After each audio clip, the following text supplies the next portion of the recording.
সবাইকে শুভ নববর্ষ শুভেচ্ছা। আসলে আমরা আগে আমাদের যে বাক স্বাধীনতাটা ছিল সেটা আগে ছিল না, বলতে পারতাম না, কিন্তু এখন নতুন করে যে আমরা আমাদের নিজের ভালো লাগা খারাপ কোনটা কোনটা ভালো সেটা আমরা বলতে পারি। আর আমাদের যে ছেলেমেয়েরা আমাদেরকে যে নতুন একটা প্রজন্ম দিল, মানে নতুন এই স্বাধীনতা দিল, সেটা আমার আসলে ভুলার নয়। তারা অনেক পরিশ্রম করে নিজের রক্ত, মানে আমরা যে আগে দেখেছি 1971 সালে যুদ্ধ দেখেছি, সেটা নতুন করে আবার দেখলাম। প্রজন্মকে আর কিছু বলার নেই, তারা আমাদের জন্য অনেক কিছু করে গেছে।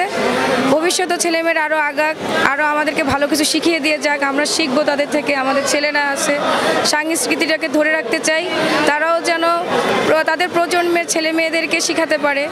এর জন্যই আমরা চাচ্ছি যে বাচ্চাদেরকে নিয়ে আসা এই পয়লা বৈশাখে যেন ওরা শিখুক, জানুক পয়লা বৈশাখটা কী, চৈত্র সংক্রান্তটা কী, আমরা কেন আসি, কেন উদযাপন করি।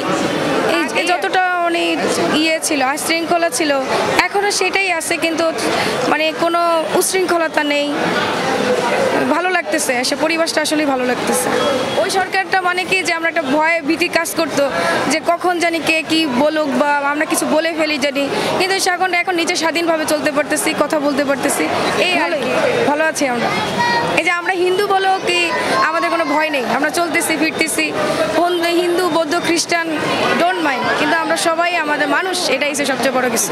কারণ আমাদের সন্তানদের বিনিময়ে আমরা এতগুলো সন্তানকে তো মেরে ফেলছে, এর জন্য তার যদি কোনো কিছু যদি নাই হয়, বিচার না হয়, সেটা তো আর কোনো, আমরা বিচার চাই, আমাদের সন্তানদের খুনের বিচার চাই।